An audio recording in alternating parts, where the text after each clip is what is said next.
Assalamualaikum warahmatullahi wabarakatuh. Perkenalkan, nama saya Ibnu Abbas dari kelas 13 Hijaah. Di sini saya akan mempresentasikan laporan praktik kerja lapangan saya yang telah saya laksanakan selama 6 bulan di PT Panacipta Seinan Komponen. Untuk pembahasan materinya ada 4 bab. Yang pertama, bab 1 pendahuluan, itu meliputi latar belakang PKL, dasar hukum PKL, tujuan dan manfaat PKL, serta tugas dan tanggung jawab peserta PKL. Untuk bab kedua, keadaan umum, itu meliputi profil perusahaan, visi dan misi, susunan organisasi, dan peraturan perusahaan.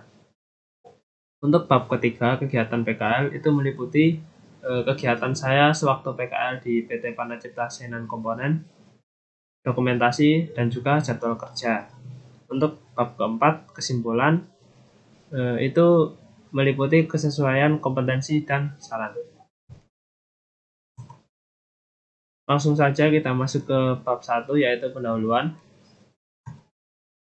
Untuk yang pertama, latar belakang PKL. PKL sendiri ini merupakan program wajib yang harus dilaksanakan oleh siswa SMK Negeri 2 Klaten sebagai salah satu syarat kelulusan.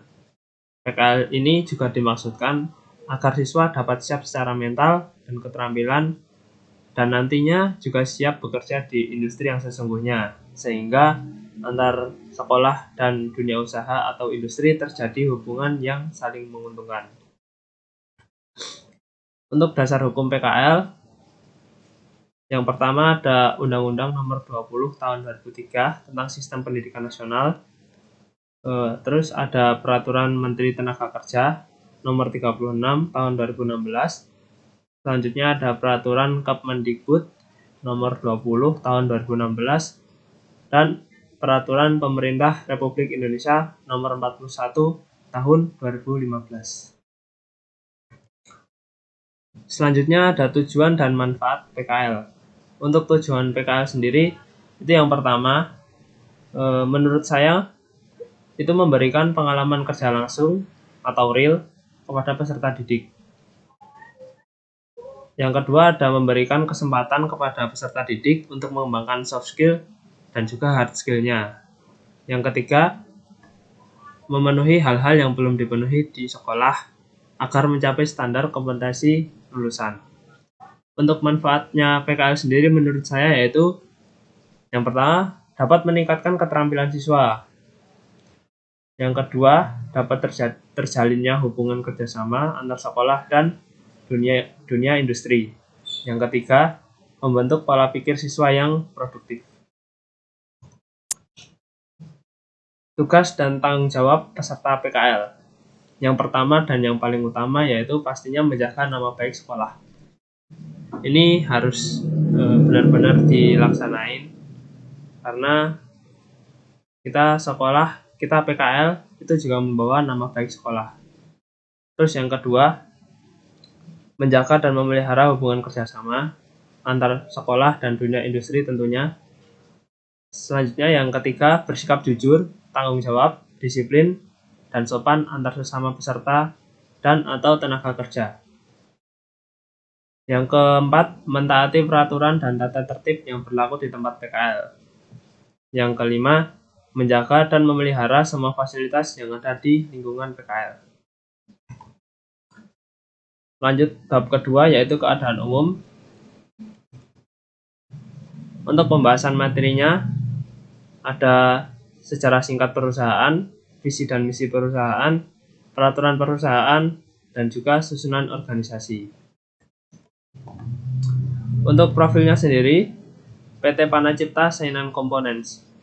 PT ini didirikan pada bulan Juli tahun 2007. Nah, PT ini merupakan salah satu perusahaan dari Dai Cipta Group yang bergerak di bidang metal stamping, yang beralamat di Komplek Industri Gobel, Jalan Raya Bekasi Cibitung, kilometer 29, Desa Telaga Asih, Kecamatan Cikarang Barat, Kabupaten Bekasi, Provinsi Jawa Barat. Untuk visinya sendiri, yaitu menjadi perusahaan pembuatan spring untuk komponen elektronik dan otomotif yang dapat sejajar dengan perusahaan asing sejenis yang terbaik di pasar lokal.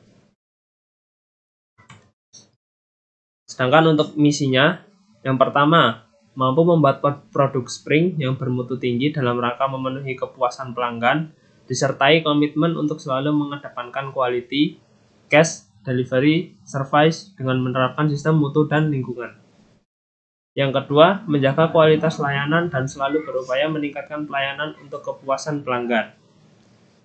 Yang ketiga, meningkatkan kepercayaan kepada pelanggan sehingga terjadi kerjasama secara terus-menerus. Selanjutnya, yaitu ada peraturan perusahaan. Yang pertama dan yang paling utama yaitu masuk kerja tepat waktu. Terus yang kedua, dilarang membawa dan mengoperasikan HP. Untuk karyawan atas seperti direktur, general manager, kepala departemen, kepala bagian produksi itu diperbolehkan membawa HP. Hanya kepada karyawan yang bawah dan peserta magang saja yang tidak boleh membawa HP.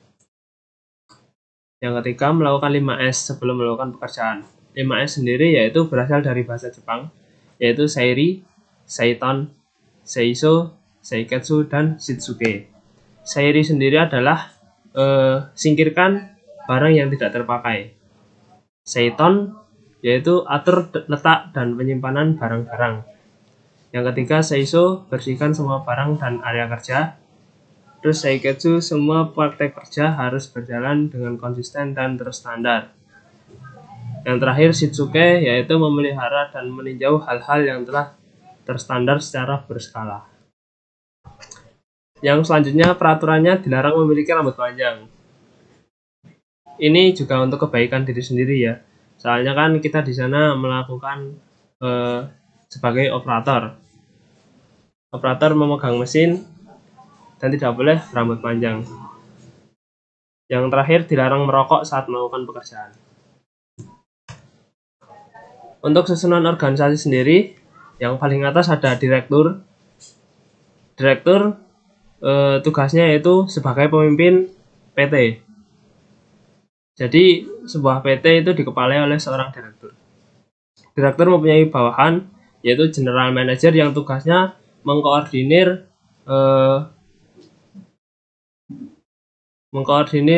kepala departemen, kepala unit, kepala bagian produksi, dan supervisor. Adapun tugas kepala departemen yaitu yang pertama, mengawasi semua kegiatan proses produksi yang sedang berlangsung. Terus yang kedua, mengkoordinir dan mengarahkan setiap bawahannya, serta menentukan pembagian tugas bagi setiap bawahannya. Yang ketiga, mengawasi dan mengevaluasi seluruh kegiatan produksi, agar dapat mengetahui kekurangan dan penyimpangan kesalahan sehingga dapat dilakukan perbaikan untuk kegiatan berikutnya. Untuk kepala unit, itu tugasnya yang pertama, bekerja sama dengan kepala bagian dalam penyusunan rencana dan jadwal produksi. Yang kedua, mengkoordinir dan mengawasi serta memberikan pengarahan kerja kepada setiap seksi di bawahnya untuk menjamin terlaksananya kesinambungan dalam proses produksi. Yang ketiga, memonitor pelaksanaan rencana produksi. Yang keempat, bertanggung jawab atas pengendalian bahan baku dan efisiensi penggunaan tenaga kerja, mesin, dan peralatan. Yang kelima, selalu menjaga agar fasilitas produksi berfungsi sebagaimana mestinya. Yang keenam, selalu berusaha untuk meningkatkan keterampilan setiap penanggung jawab dan karyawan yang berada di bawah tanggung jawabnya. Yang ketujuh, berusaha mencari cara penekanan biaya dan metode perbaikan kerja yang lebih efisien. Yang kedelapan, menjaga disiplin kerja. Yang kesembilan dan yang terakhir yaitu melaksanakan tugas-tugas lain yang diberikan oleh manajer produksi. Sedangkan yang selanjutnya yaitu kepala bagian produksi. Tugasnya yang pertama yaitu mengawasi semua kegiatan produksi yang berlangsung di lantai pabrik. Yang kedua, mengkoordinir dan mengarahkan setiap bawahannya. Yang terakhir, mengawasi dan mengevaluasi seluruh kegiatan produksi agar dapat mengetahui kekurangan dan penyimpangan atau kesalahan sehingga dapat dilakukan perbaikan untuk kegiatan berikutnya. Lalu ada supervisor, tugasnya sendiri yaitu Supervisor memiliki tugas juga sebagai direktur utama, direktur, vice president, sebagai perancang sekaligus menentukan arah perusahaan. Para eksekutif ini bermain pada ranah strategi dan rencana perusahaan. Supervisor adalah pekerja yang berhubungan langsung dengan manajer. Namun dalam konteks tanggung jawab, supervisor mempunyai tugas yang tidak mudah. Sebenarnya ada banyak tugas supervisor. Yang pertama, mengatur kerjanya para bawahan, yaitu staff. B. Membuat job deskripsi untuk staf bawahannya. Yang ketiga, bertanggung jawab atas hasil kerja staff. Yang keempat, memberi motivasi kerja. Yang kelima, membuat jadwal kegiatan kerja untuk karyawan. Yang keenam, memberikan briefing. Yang ketujuh, membuat planning pekerjaan harian, mingguan, bulanan, dan tahunan. Langsung saja kita next. Masuk ke bab ketiga, yaitu kegiatan saya sewaktu PKL di PT Panacipta Asinan Komponen. Saya bekerja sebagai operator metal stamping. Ini ada 4 pekerjaan yang saya lakukan, yaitu yang pertama blank. Proses blank sendiri adalah proses pencetakan material secara dingin dengan menggunakan dies dan mesin press. Bisa juga disebut dengan proses bending karena terdapat proses pembengokan material. Yang kedua ada proses drawing, yaitu proses pembentukan material di mana material diberikan tekanan dengan jumlah tertentu agar mengalami perubahan bentuk sesuai kebutuhan. Yang ketiga ada bending, yaitu proses melubangi dan membengkokkan material. Ini merupakan proses kelanjutan dari proses drawing. Jadi setelah melalui proses drawing, selanjutnya melalui proses bending. Yang keempat dan yang terakhir ada proses packing. Jadi setelah melalui proses drawing, lalu ke bending, selanjutnya ke packing. Packing sendiri adalah proses terakhir dari pembuatan part, di mana semua part dengan jenis yang sama dikemas, yang kemudian akan didistribusikan kepada customer. Nah, untuk dokumentasi kegiatan sendiri seperti ini.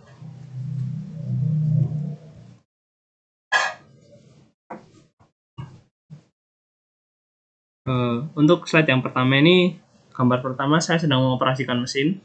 Gambar kedua saya sedang menyortir part. Yang ketiga juga sama, saya juga mengoperasikan mesin. Terus gambar yang selanjutnya yaitu yang paling kiri itu gambar dies bending. Yang tengah yaitu gambar dokumentasi packing. Yang paling kanan itu adalah kegiatan blank.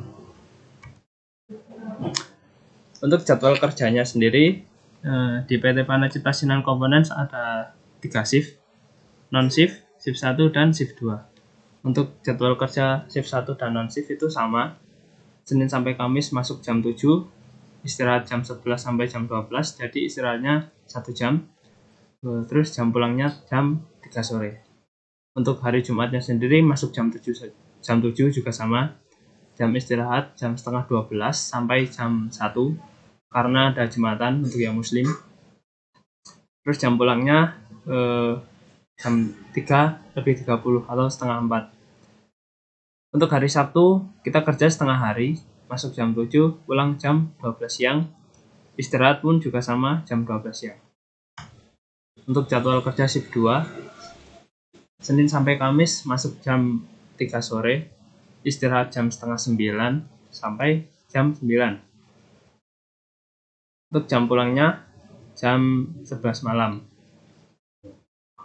Selanjutnya untuk hari Jumat, jam masuknya jam setengah 4, istirahat jam setengah 9 sampai jam 9:45, jam pulangnya jam setengah 12. Untuk hari Sabtu juga sama, setengah hari, masuk jam 12 siang, pulang jam 5 sore, dan istirahat juga jam 5 sore. Nah, yang terakhir, bab 4 kesimpulan. Kesesuaian kompetensi. Saat menjalani praktek kerja lapangan di PT Panacipta Asinan Komponen atau PT Pasaku, saya melakukan pekerjaan sebagai operator. Itu kan pekerjaan yang hanya menggunakan tangan, sehingga di pekerjaan saya ini hampir tidak ada kompetensi sekolah yang sesuai dengan kompetensi di perusahaan. Hanya saja ada kompetensi soft skill yang sangat dibutuhkan dalam proses kerja sebagai operator ini, yaitu kompetensi kerjasama sesuai dengan kompetensi kerja proyek. Kita diajarkan untuk bekerja secara tim untuk menyelesaikan suatu masalah. Kesimpulannya, ya walaupun hampir tidak ada kompetensi di sekolah yang diterapkan di perusahaan, tapi seringnya melakukan pengembangan diri dan mendapat pengalaman baru, menurut saya menjadikan PT Panacipta Senan Components sebenarnya cukup layak. Saya sendiri juga bisa merekomendasikan PT Panacipta Senan Components sebagai tempat PKL bagi siswa yang pengen benar-benar pengen mengasah soft skill-nya, karena banyak banget pengalaman yang bisa didapat dan itu dapat menjadi pengembangan diri sendiri.